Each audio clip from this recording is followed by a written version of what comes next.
Olá,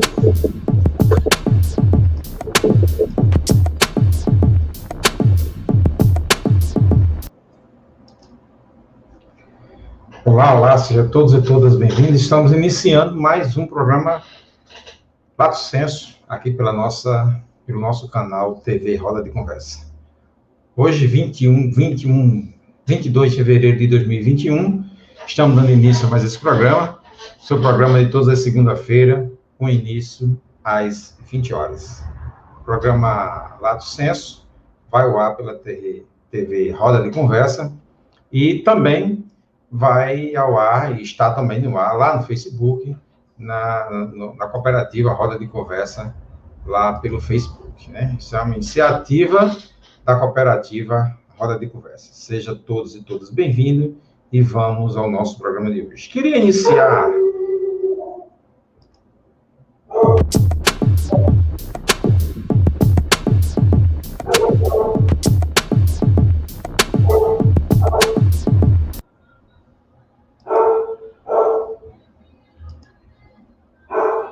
Hoje, nós vamos iniciar tratando de um tema que tomou conta das redes sociais, dos noticiários, né? E que ocorreu no sábado e domingo, que foi a carreata fora Bolsonaro, né? A gente viu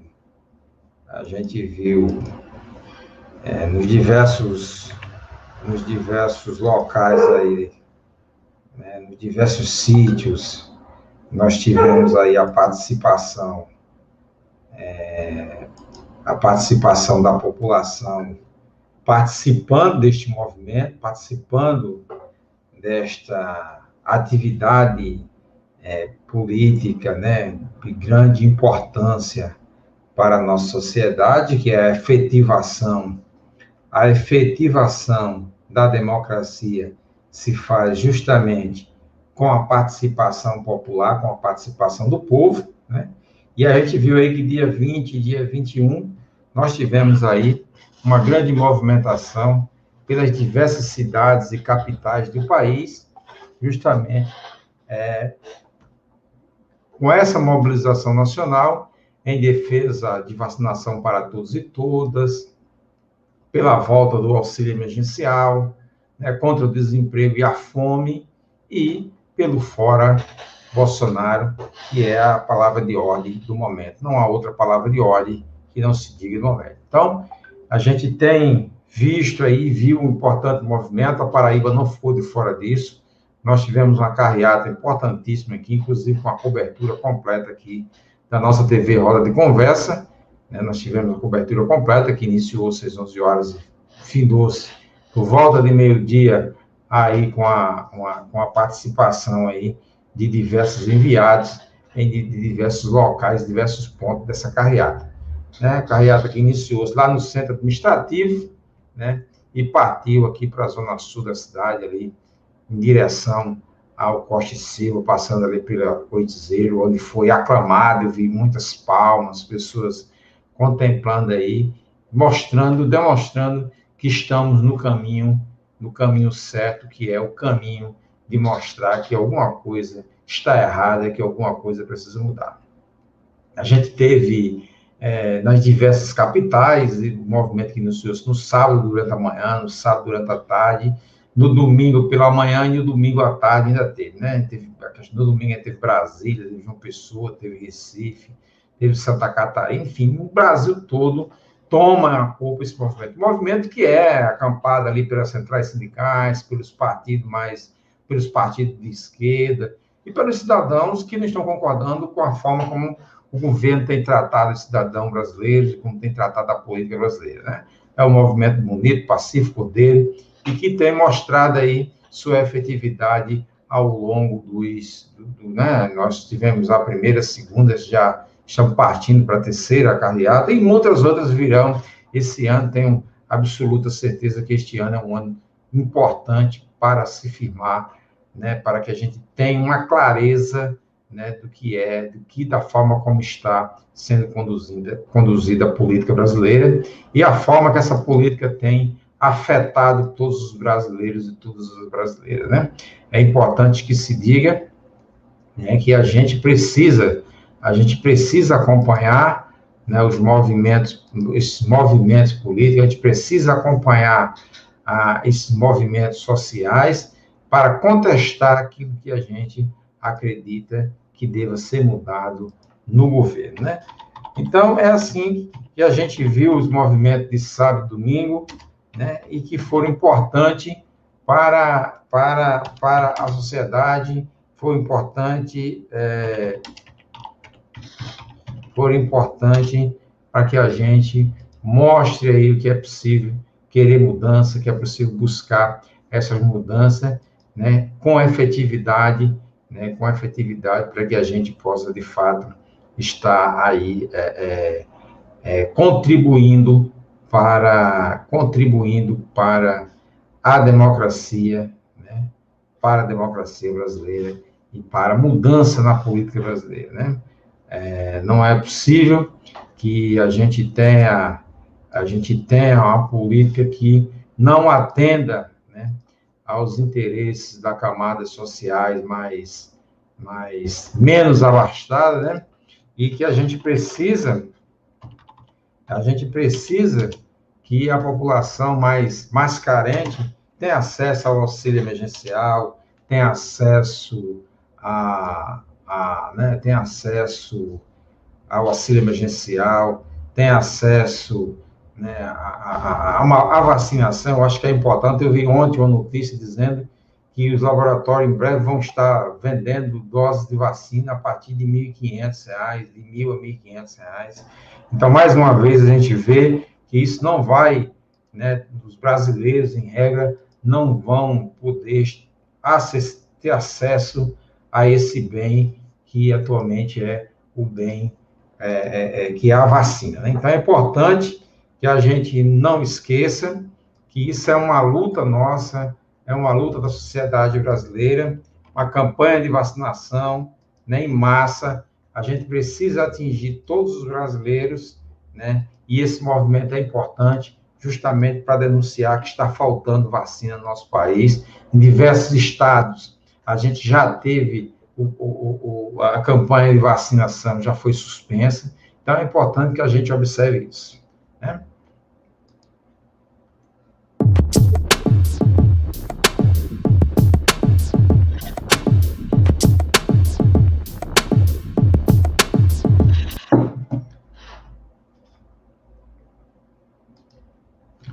Na sexta-feira, nós assistimos aí, né, e já tínhamos noticiado antes, que foi o aumento, né, o aumento dos combustíveis, né? Teve aumento aí no gás de cozinha, teve aumento aí no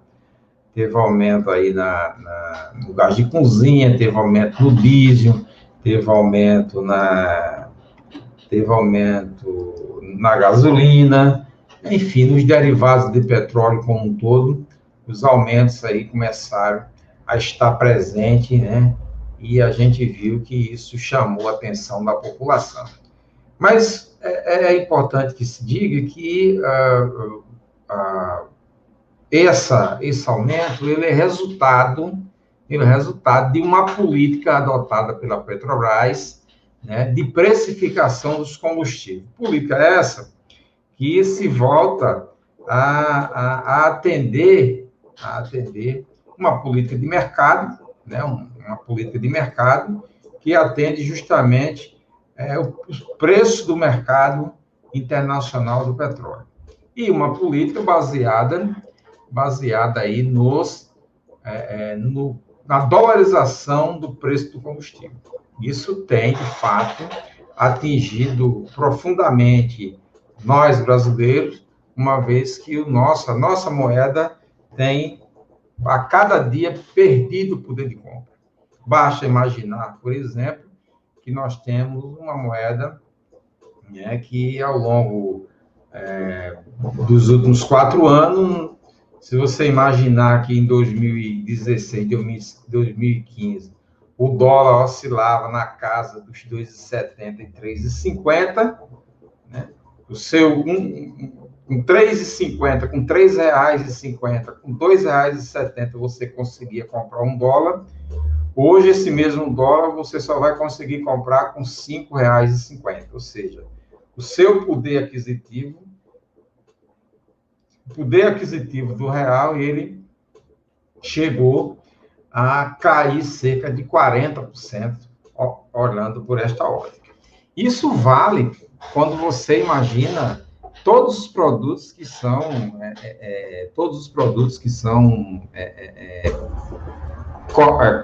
cotados, todos os produtos que são cotados com base da precificação do dólar. E um desses exemplos é os combustíveis. Aí não adianta as autoridades virem jogar a culpa nos governadores dizendo que é o ICMS que aumenta o valor do combustível, do gás de cozinha, que é o ICMS que aumenta o valor da gasolina. Isso é uma história para que nós acreditemos que se abaixar o ICMS, se você tirar o ICMS do litro de combustível, você vai resolver o preço do combustível. Isso não é verdade. O combustível, mesmo você tirando o ICMS, ele vai continuar a subir. Mesmo você tirando o ICMS do diesel, ele vai continuar a subir. Porque essa precificação é a precificação do mercado internacional. Então, se você tem uma crise nos países produtores de petróleo e o preço do barril de petróleo sobe e a Petrobras não compensa isso para segurar a crise para os brasileiros, transfere toda essa crise econômica gerada pelo mercado internacional para o brasileiro, o que ocorre é o aumento do preço. Então, foi isso que a gente assistiu. O aumento estava previsto para sexta-feira, e na sexta-feira, de fato, o aumento estourou, né? E a gente viu que logo em seguida o governo veio e disse que resolveria o problema retirando do gás de cozinha, né, o imposto federal, retirando do gás de cozinha o imposto federal. Ocorre que o valor do imposto federal sobre o gás de cozinha, é de R$ 2,70. Então, você imagina um botijão de gás de cozinha que vai custar R$100 agora, vai andar na casa dos 95, R$100. Se você tirar R$ 2,70, R$3, isso não vai influenciar muito no seu bolso. Isso não vai influenciar muito no seu bolso. O que precisa, de fato, é o governo assumir uma política de controle dos preços, né, utilizando o capital acumulado da Petrobras, e não deixar esse capital acumulado ir apenas para a mão dos investidores. Nós sabemos que a Petrobras ela tem essa finalidade justamente de controlar o mercado interno.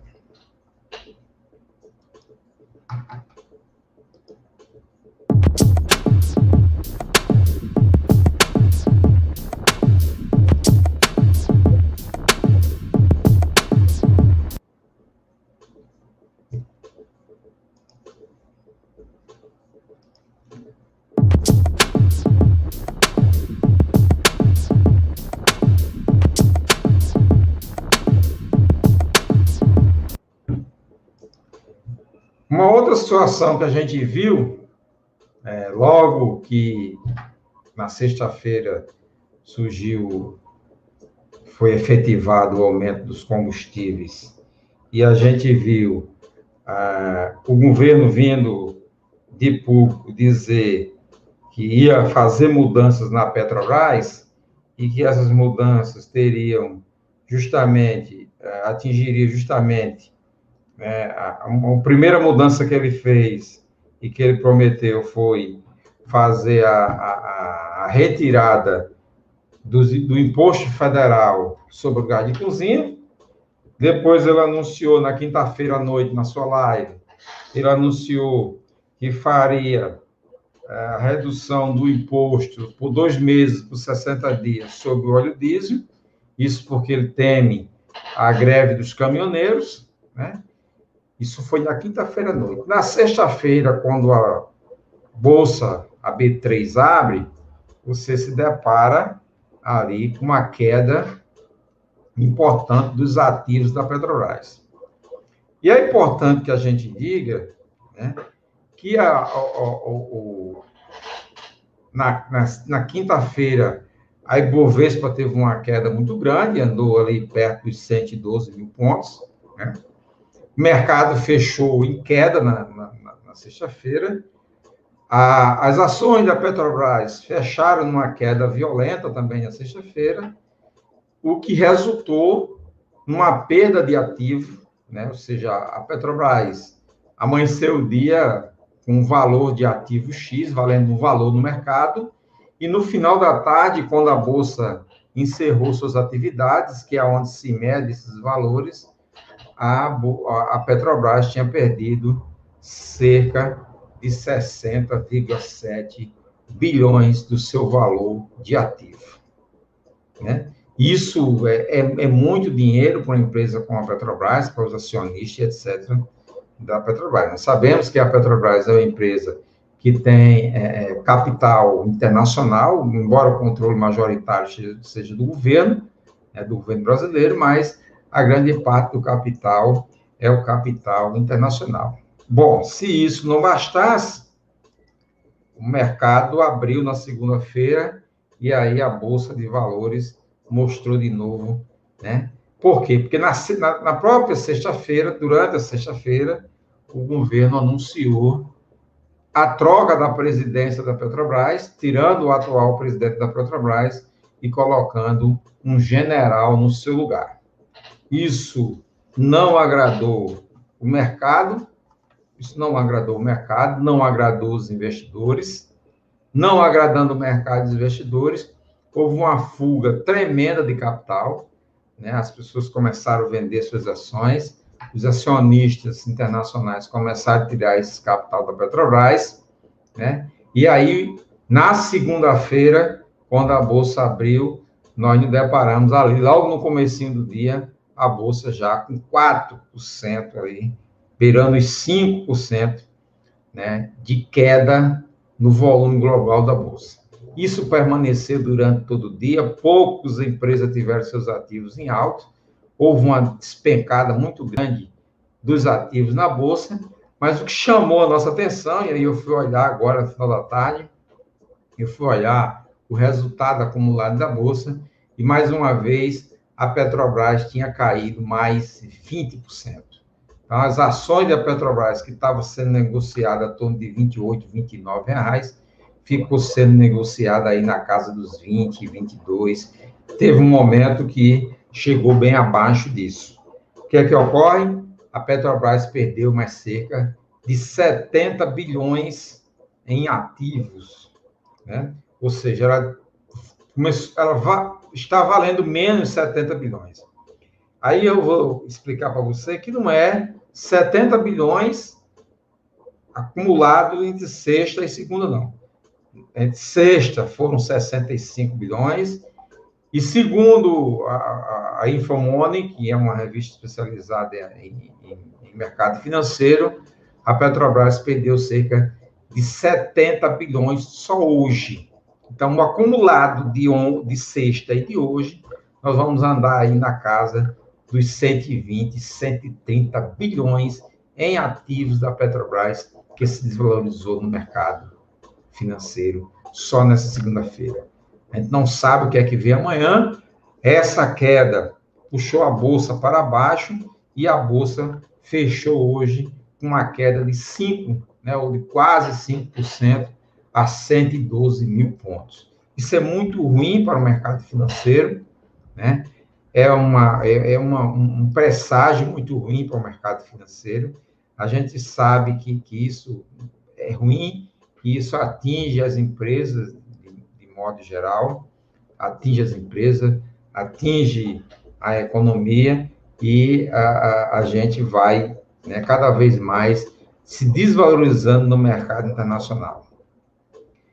Isso reflete a situação política que nós estamos vivendo, que é associada a várias outras que nós já sabemos, a questão da vacina, que não tem para vacinar a população, do mercado que está sendo atingido em cheio, do comércio, da indústria, né?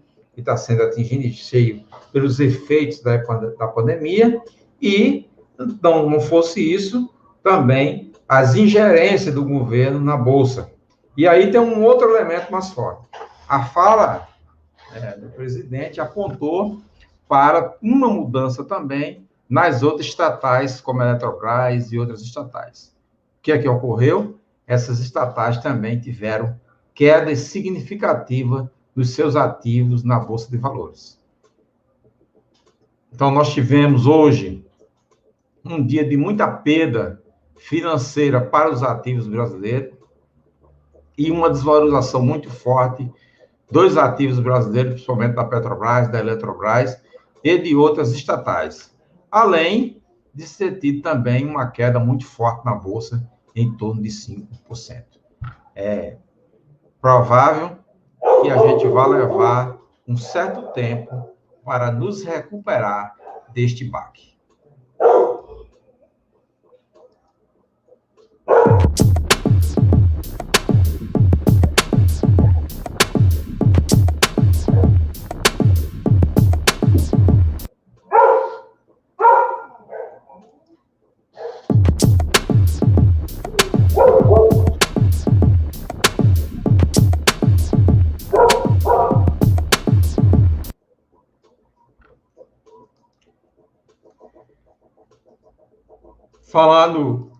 Falando de baque, né, e falando do mercado aí a crise provocada pela pandemia, hoje nós tivemos uma reunião conjunta, né, entre o governador e os prefeitos da região metropolitana de João Pessoa, da área metropolitana de João Pessoa, a saber, Cabedelo, Conde, Santa Rita, Bahia, né?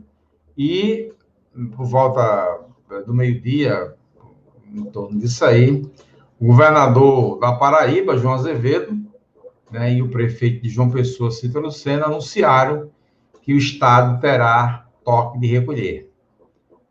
E esse toque de recolher será no horário das 22 às 5 horas da manhã. A gente viu aí e tem assistido no Brasil inteiro, né, o aumento do número de mortes por Covid e a ocupação, né, uma ocupação preocupante dos leitos hospitalares, né, as pessoas não se contiveram, quanto mais se fez live, quanto mais se fez vídeo se pedindo, quanto mais se fez, se pediu para que as pessoas respeitassem respeitassem o distanciamento social, evitassem aglomeração, mesmo o governo tendo tomado a decisão de suspender o feriado de carnaval e etc., a gente viu que foram muitas festas, foram os carros chamados de batidões, né? Enfim, foram festas, aglomerações, cidades circunvizinhas nossa aqui, a 100 quilômetros de João Pessoa, 50 quilômetros de João Pessoa, que são áreas de praia, tiveram volumes enormes de aglomeração na orla marítima, e os hospitais começaram a ter os seus leitos ocupados, e isso começou a preocupar as autoridades, né? O objeto na capital será fechado o acesso às praias, então, a partir de amanhã, essas medidas já entram em vigor e vão durar, inicialmente, durante 15 dias.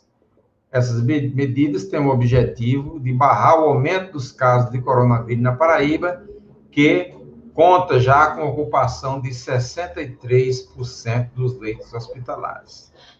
E aí a gente tem outras preocupações, né, que, por exemplo, nós já temos aí o vírus, as cepas novas do vírus, né, que são mais letais, que tem um processo de contágio maior, né, e a gente precisa ter o devido cuidado com isso. Embora a gente esteja dizendo, isso aqui não é de hoje que a gente diz isso, né? não é de hoje que a gente tem essa preocupação. A gente precisa usar máscara, fazer o asseio das mãos com álcool e sabão, quando possível, quando não usar álcool em gel, álcool 70, né? E manter o distanciamento social. E agora, a gente, cada vez mais, a gente sempre tem observado, se puder, fique em casa, continue em casa, que em casa é o lugar que você pode, né, pode estar mais seguro. Isso não é uma garantia de que você esteja 100% seguro, mas é o lugar que você pode estar mais seguro, que se você estiver doente, você não transmite, e que se as pessoas que estiverem doentes e você não tiver contato, não vai haver transmissão para você. Mas, infelizmente, a gente tem visto que isso não tem acontecido, o que tem levado o governo a tomar essas medidas, né? A gente vai esperar amanhã o decreto do governo, e esse decreto vai dizer como que vai ser aí o comportamento nesses 15 dias, né? Nesses 15 dias aí que nós vamos passar, né? Com toque de recolher, inclusive com toque de recolher, né? E isso a gente só tem, nesse momento, parabenizar o governo, é a medida que dá para fazer, né? E a gente espera que a população contribua para que a gente reduza o número de internações hospitalares, para que, de fato, a gente possa atender com mais eficácia e eficiência aqueles que são mais gravemente acometidos pela Covid-19.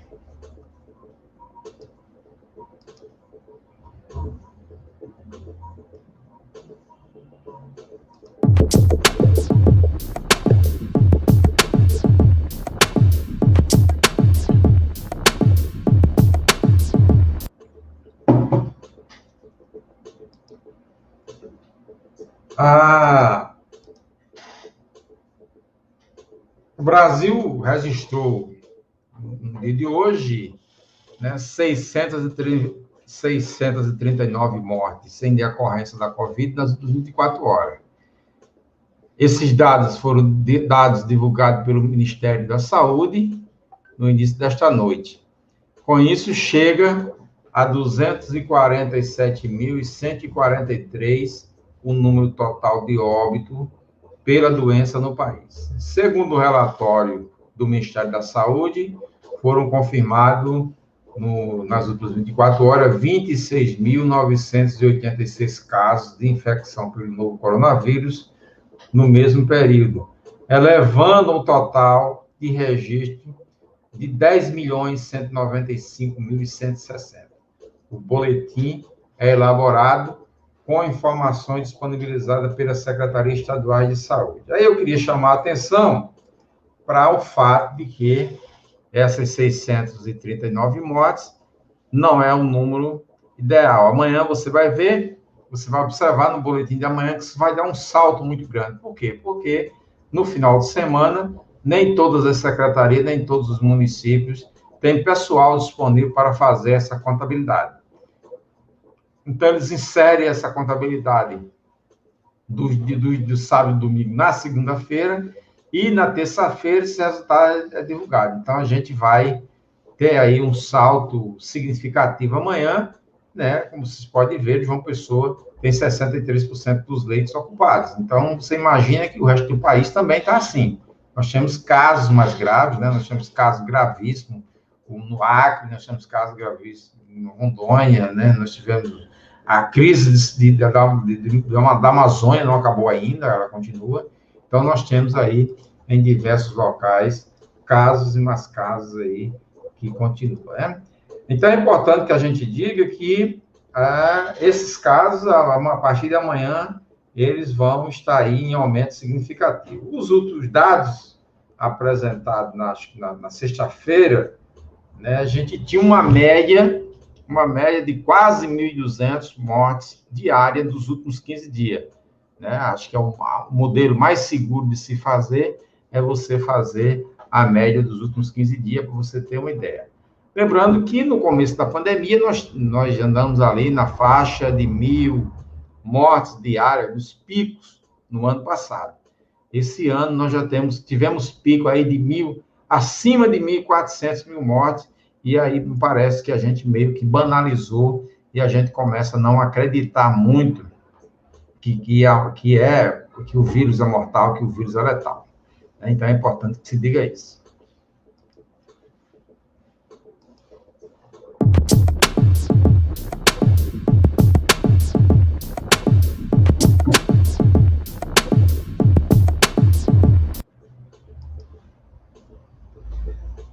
A Paraíba, a Secretaria do Estado da Paraíba registrou nessa segunda-feira 941 casos de Covid-19. Entre os confirmados, 17,8% são casos de paciente hospitalizado e 924, ou seja, 98,2% são casos leves.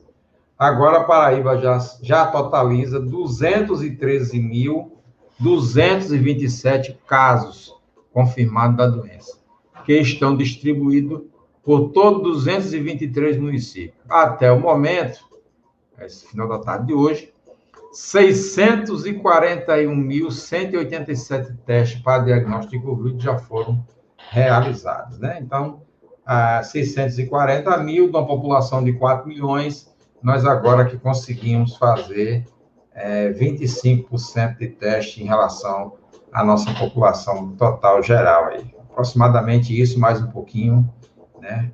Para a gente poder, mas um pouquinho acima de 25. Eu estou fazendo aqui só um cálculo rápido.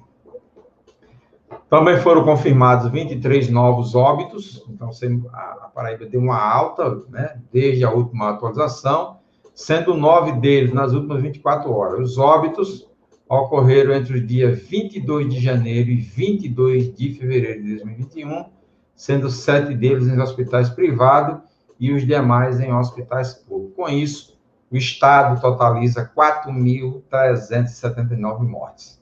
O boletim registra ainda um total de 156.862 pacientes recuperados da doença. É bom que se diga que essa nova variante do vírus, e aí eu chamaria a atenção, porque tem muito aquela crença de que o vírus só pega idoso, o vírus só pega pessoas com comorbidade. A gente viu essa semana que uma jovem de 23 anos, né, estudante de contabilidade da Universidade Federal da Paraíba, foi acometida pelo vírus e em 4 dias ela foi a óbito. Ela foi acometida de 17, né, fez o diagnóstico e procurou o serviço hospitalar, e no dia 21, que foi ontem, ela foi a óbito, uma jovem que tinha apenas 23 anos, né, e que não tinha aí comorbidade, como se diz, nem era idosa. Então, é bom que a gente observe que a cada dia mais esse vírus se torna letal e foge à regra de que dizia que ele só pegava pessoas com isso era letal, tinha um maior índice de letalidade nas pessoas idosas e pessoas com comorbidade.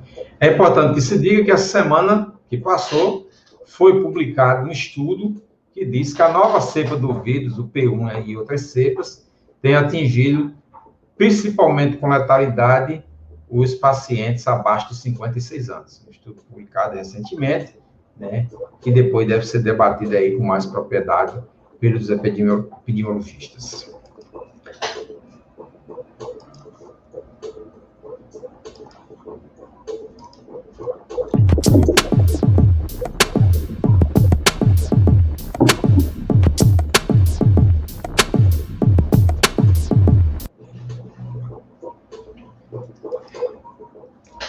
Queria chamar sua atenção para que você nos acompanhe nas redes sociais, para que você possa se inscrever no nosso canal no YouTube da TV Roda de Conversa, para que você possa curtir a nossa página no Facebook, Cooperativa Roda de Conversa, você possa curtir e compartilhar os conteúdos lá no canal do professor Edson Gomes. A Cooperativa Roda de Conversa, né, precisa do seu apoio, né, e entende que o seu apoio é fundamental. Compartilhe, faça sua inscrição, clique no sininho, porque nós temos uma vasta programação que pode ser interessante para você. E aí você tem, por exemplo, o Paraíba Sim, né, que é um programa que vai ao ar todas as segundas-feiras a partir das 16 horas. Hoje teve o programa às 16 horas, você pode ir lá na nossa página do Facebook, na TV Roda de Conversa, e você vai justamente assistir lá, está disponível para você rever o programa e os debates que foram importantíssimos lá, né? Debateu-se hoje lá na TV Roda de Conversa, análise crítica sobre as notícias internacionais, né? Nós tivemos hoje um debate sobre trabalho, educação e saúde, né? Um trabalho Paraíba Sim foi hoje, né? Teve a participação que é do Antônio de Pádua, o Rafael e o Pablo Norato, né? Participaram como convidado Júnior Negreiro, Roberto Randon, Rômulo Xavier, Silva Azevedo, Socorro Ramalho, e foi uma realização da TV Roda de Conversa. Além do Paraíba Sim, você tem também a Semana em Perspectiva, a revista semanal, que é aí com Vladimir Dantas, o Françoaldo Alves e a Paula Frasnet, todos os sábados a partir das 6 horas. Lembrando que Vladimir Dantas e o Françoaldo Alves deram um show de notícia onde, fazendo a transmissão direta e ao vivo da TV, da programação direto da carreata Fora Bolsonaro, aqui em João Pessoa. Nós temos ainda o programa Reflexões em 100 Minutos, com a edição e apresentação do Dr. Sebastião Costa, todas as quintas-feiras, a partir das 19h30. Então, você também, o programa fica depositado no canal TV Roda de Conversa e você pode acompanhar diretamente.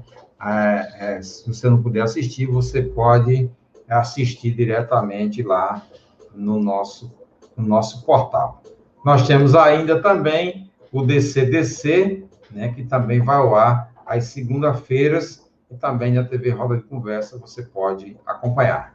A todos e todas, muito obrigado pela sua companhia e por estar aqui conosco, acompanhando a nossa programação.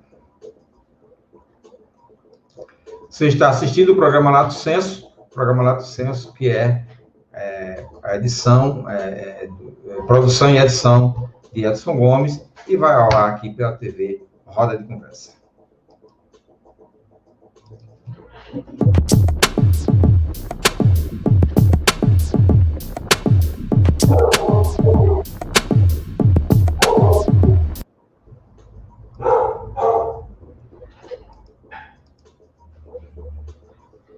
Bom, a gente falou muito das notícias em relação aos casos de Covid, e aí vamos para uma notícia boa, né? O Instituto Biomanguinhos deve liberar na próxima quarta-feira as vacinas que foram importadas. Um avião com 2 milhões de doses chega nesta terça-feira a São Paulo, né? O Instituto de Tecnologia de Imunobiológico Biomanguinhos, da Fiocruz, espera concluir na madrugada desta quarta-feira, dia 24, a rotulagem e a análise de 2 milhões de doses prontas da vacina Oxford AstraZeneca, que chegarão da Índia. E essas vacinas estão previstas para chegar amanhã, dia 23. O avião, com todas as doses, já decolou de Mumbai, na Índia, e a carga deve desembarcar em São Paulo por volta das 6h55 da manhã. Após os trâmites alfandegários, as doses serão levadas ao Rio de Janeiro, onde fica a Biomanguinhos. A Fiocruz haverá uma conferência de temperatura e integridade da carga, e as vacinas receberão etiquetas com as informações em português e terão amostras encaminhadas para análise de protocolo e liberação pelo Instituto Nacional de Controle de Qualidade em Saúde, o INCQS da Fiocruz. O Brasil já havia recebido 2 milhões de doses prontas da Índia em 24 de janeiro, e mais 8 milhões de doses devem chegar nos próximos 2 meses, graças ao acordo entre a Fiocruz e a AstraZeneca e o Instituto Serum, produtor da vacina no país asiático, lá na Índia. Então, a gente tinha uma notícia boa aí, que se chegar essas 2 milhões de doses e os 8 milhões de doses chegar a tempo, antes das 2 milhões se acabar, a gente não vai parar o processo de vacinação, como está ocorrendo agora. Foram distribuídas as doses acabaram e não tinha chegado ainda, o governo não tinha comprado a tempo, não tinha negociado a tempo as vacinas, o que ocorreu foi que as vacinas não chegaram, né? E aí, em diversos estados da federação, o processo de vacinação foi interrompido.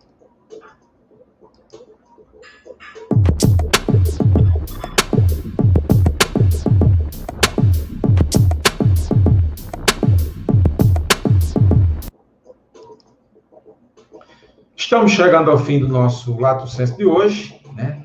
Agradecer a todos e todas que estiveram conosco, aqueles que vão nos acompanhar e que vão nos assistir no futuro, aí no nosso canal no YouTube, no canal do professor Edson Gomes, os que vão assistir através da TV Roda de Conversa, no nosso canal TV Roda de Conversa. Pedimos a todos e a todas que cheguem ao nosso canal, que façam sua inscrição, que se inscrevam no canal, que ative o sininho, que curta e compartilhe nosso conteúdo. Nós agradecemos a todos e todas e até a próxima segunda-feira com mais um Roda de Conversa.